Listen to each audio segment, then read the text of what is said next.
मोहम्मद फहीम इरफान। अन्य अध्यक्ष जी, आपने मुझे जनहित से जुड़े मेरे एक महत्वपूर्ण प्रश्न पर मंत्री जी से पूरा पूछने का मौका दिया। मैं आपका दिल की गहराई से शुक्रिया अदा करता हूँ। ये जो मेरा जो सवाल है जल शक्ति मंत्री जी से था, क्या जल शक्ति मंत्री जी बताने की कृपा करेंगे कि अब तक जो है, क्योंकि ये जल जीवन मिशन का जो कार्य है वो सभी सारे विधायक बैठे हैं, वो सारे विधायक अपने अपने विधानसभा क्षेत्र में इस पूरे प्रकरण से बेनता दुखी हैं। क्योंकि इससे पहले आपने देखा था माननीय अध्यक्ष जी कि पहले हम लोगों को जल की व्यवस्थाओं के लिए हैंडपंप मिला करते थे, लेकिन जल जीवन मिशन के आने के बाद वो हैंडपंप की व्यवस्था खत्म कर दी गई और उसके बाद जल जीवन मिशन के तहत हमारे गांव को सैचुरेट करने की व्यवस्था बनाई गई।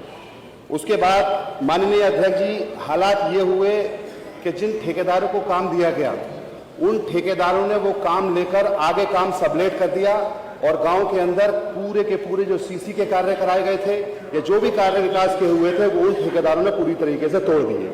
हालात ये हुए कि पहले उन्होंने रोड तोड़े और उसके बाद पानी के टैंक बनाए और टैंक बनाने के बाद हालात ये बने कि चाहे मामला अयोध्या से मुताल्लिक रहा हो या कि जो है बरेली के भोजीपुरा के अंदर पानी की टंकी जो गिर गई या सीतापुर में जो पानी की टंकी गिरी जिसमें जेई और एई को सस्पेंड कर दिया गया और कंपनी को ब्लैक लिस्टेड कर दिया गया। इसी तरीके से मथुरा हो या कोई भी पूरे प्रदेश में पानी की टंकियां कई जगह गिरी। हालात ऐसे हुए कि जैसे कि एक तरीके से हालात बहुत बुरी तरीके से बिगड़े और पानी से बहुत बड़ा नुकसान हुआ। तो मैं ये कहना चाहता हूं कि उसमें एक दो लोगों की मौतें भी गई, जान भी गई, तो उनका मुआवजा कौन देगा, सरकार या कंपनी? तो उसमें माननीय अध्यक्ष जी, हालात ये है कि जल जीवन मिशन के नाम पर जो ट्रेंचिंग करने के बाद पाइपलाइन डाली गई, उस पाइपलाइन की कंडीशन ये है कि वो पूरी तरीके से पाइपलाइन इतनी खराब है कि जहां जहां ये योजना चालू हुई है वह पानी की टंकियों में जाकर पानी गंदा आने लगा। हेपेटाइटिस बी और हेपेटाइटिस सी जैसी समस्याओं से लोगों को सामना करना पड़ रहा है। ये अपने आप में बहुत गंभीर है। माननीय अध्यक्ष जी, माननीय मंत्री जी से मैं ये भी कहना चाहता हूं कि जो जिन्हें आपने टेंडर दिए जिन कंपनियों को, उन टेंडर वाले कंपनियों ने अपनी इस तरीके की मनमानी की कि उन्होंने पूरे के पूरे गांव को तबाह और बर्बाद करने का काम कर दिया। अब उन्होंने, क्योंकि नीचे वाले जिन लोगों को काम दिया उनको तो इस बात से कोई फर्क नहीं पड़ा, उन्होंने तो काम बिगाड़ा और वो बिगाड़ कर चले गए। अब हालात ये है माननीय अध्यक्ष जी कि उनको जिनको टेंडर मिले उनको पैसा नहीं मिला, पैसा ना मिलने की वजह से वो काम भी पूर्ण नहीं कर पाए। माननीय मंत्री जी ने जो जवाब दिया उसमें इन्होंने लगभग 100 के 100% काम को पूर्ण होना बताया है, क्योंकि माननीय मुख्यमंत्री जी भी यहाँ बैठे हैं। माननीय मुख्यमंत्री जी ने भी इसका संज्ञान लिया था और कहा था कि बहुत जल्द ये काम पूर्ण होगा।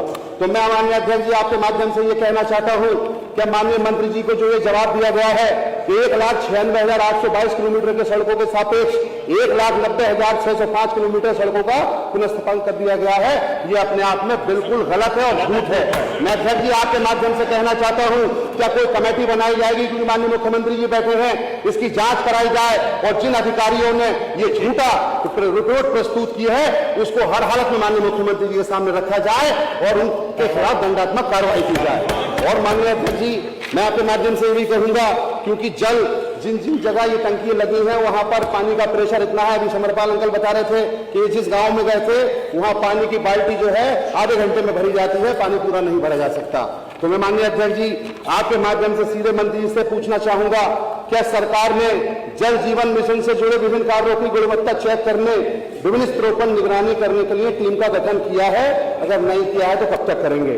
और माननीय अध्यक्ष जी, वो आपके माध्यम से पूछना चाहता हूं कि उखड़ी सड़कों की मरम्मत में प्रयुक्त सामग्री की गुणवत्ता चेक करने प्रत्येक गांव में सामग्री के नमूने के लिए जाना अनिवार्य किया है? और माननीय अध्यक्ष जी, क्या सरकार ने जल जीवन मिशन योजना में खराब करने वाले लोगों के विरुद्ध दंडात्मक कार्रवाई की है कि नहीं? मंत्री जी सारे जवाब मंत्री जी देंगे, लेकिन एक बात आपने कही है कि इन्होंने 1,96,822 किलोमीटर में से 1,90,000 कर दी। अब आपने कहा ये गलत है, आपने सर्वे किया क्या 1,96,000? हाँ साहब, माननीय अध्यक्ष जी मेरे आप 1,70,000 का सर्वे करके बताओगे कि 6,000 बात है। दूसरा प्रश्न, विधानसभा झूठ बोल रहे हैं माननीय अध्यक्ष, मैं आपसे कहना चाहता हूँ, अरे वो 6,000 कौन से किलोमीटर? आप व्यवस्था दे दीजिए। मंत्री जी माननीय मंत्री, अब अभी एक प्रश्न और है, एक माननीय सदस्य का नाम और है, प्लीज। इंजीनियर अंतर्गत प्रदेश में कुल 5,63,992 किलोमीटर वितरण प्रणाली के सापेक्ष 5,15,000 और 995 किलोमीटर वितरण प्रणाली बिछाई गई और इस हेतु 1,90,605 किलोमीटर सड़कों का पुनर्स्थापना की। 31 दिसंबर 2025 तक पूरा कर दिया गया। मैं इरफान से कहना चाहता हूं कि अपनी बीवी की कसम खाकर खाओ कि मेरे गांव में पानी नहीं पहुंचता है। आपके गांव में पानी नहीं पहुंचता, अपनी बीवी की कसम खाकर बोल दीजिए। पार्षद छात्री आप बोलिए, अभी अपनी बीवी का कसम खाकर बता दीजिए मेरे गांव में पानी नहीं। उसकी तो जल्दी खा लेगा। एक मिनट, एक तो करे किसी गांव में पानी। मान्य अध्यक्ष जी, एक मिनट ओम प्रकाश जी, एक मिनट इरफान भाई, एक मिनट। माननीय अध्यक्ष जी, अपनी बीवी का कसम खाकर बोले कि मेरे गांव में पानी नहीं आ रहा है। अरे बैठो, पूरी बात सुनो। माननीय अध्यक्ष जी, बैठो, पूरी बात। अरे माननीय अध्यक्ष जी,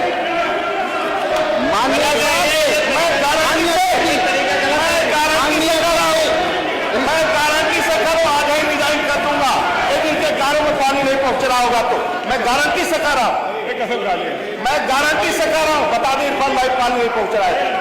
माननीय अध्यक्ष जी, पर्टिकुलर मेरे गांव पे आने से पहले मैं कहना चाहता हूं कि माननीय मंत्री जी बीवी की कसम तो ना खाएं, क्योंकि बीवी के पास जाके कोई गड़बड़ हो जाएगी बाद में, क्योंकि बीवी माशाल्लाह अल्लाह पाक ने अरे वो आपके जो एक जिले की जांच करा लें अध्यक्ष जी। मैं एक जिला कोई सा भी आप ले लें पश्चिम का और आप उसकी जांच करा लें। ये बीवी की कसम कहने की बात कर रहे हैं, मैं विधानसभा से इस्तीफा दे दूंगा अगर ये पूरा का पूरा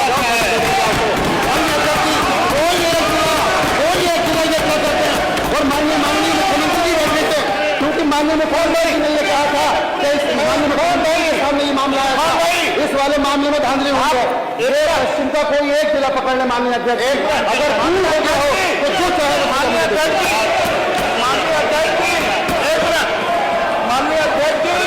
एक मिनट बैठ जाइए, शांत होकर।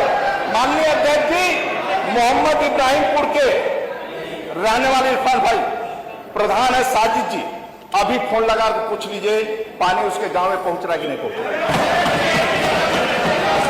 एक गांव आप करो राज्य के अंदर पानी नहीं आ रहा है। अब विधायक कथरिया जी का है 7 गांव में चेक कर और सभी राज्य के ये बहुत बड़ी योजना है माननीय अध्यक्ष जी, ये छोटी मोटी योजना नहीं है। एक मिनट, ये सभी घरों तक पानी पहुंचाना है, ये छोटी मोटी योजना नहीं है।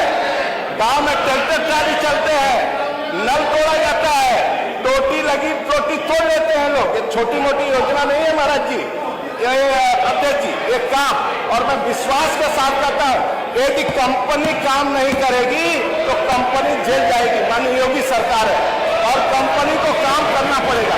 जो कहेंगे मैं वो जांच करवा लिख कर दे देंगे, जांच भी करवा दूंगा। उन्होंने कहा आप लिख के दे तो उसकी जांच करा देंगे। अरे आप बैठो, पूछे इरफान भाई, पूछे संग्राम भाई, बैठो इरफान भाई वो पूछे। 1,96,822 किलोमीटर सड़कों के सापेक्ष अगर 1,90,605 किलोमीटर सड़कों का पुनर्स्थापन हो गया हो तो अध्यक्ष जी किसकी कसम खाएंगे? मैं तो बीवी की नहीं कहूंगा, ये कसम खा के कहना ये रिपोर्ट सही है तो जो ये सजा देंगे मैं लेने के लिए तैयार हूं। तो जितनी सी बात चलवा दीजिए, अगर ये 1,90,000 कंप्लीट हुआ है तो, और इसकी आप जांच करा दीजिए माननीय अध्यक्ष। जांच करा दीजिए। तो कंपनी, एक मिनट अध्यक्ष संग्राम सिंह, आप क्यों खड़े हो? संग्राम सिंह जी, आपसे क्या मतलब? जो कंपनी, अरे बैठिए, जिस कंपनी ने काम किया है, यदि कंपनी हमें 90% लिख कर दिया है कि मैं काम कर दिया हूं, देखिए सुनिए तो, मेरी बात सुनो तो, सुनो ध्यान से। हाँ सुनिए। यदि ये झूठ बोल रहे हैं तो उस कंपनी के खिलाफ कार्रवाई होगी। मैं कहां कह रहा हूं, वो कुछ मैं कहा कर रहा हूं। और ये तो कह रहे जो आप शेष सड़कें मैं 31 दिसंबर 2025 तक ठीक करवा दूं। धन्यवाद। अगला प्रश्न पंकज मलिक का। श्री पंकज मलिक। अध्यक्ष जी, पंकज जी पूछ लो, बड़े फिर समय महत्वपूर्ण सवाल पे बोलने का मौका दिया।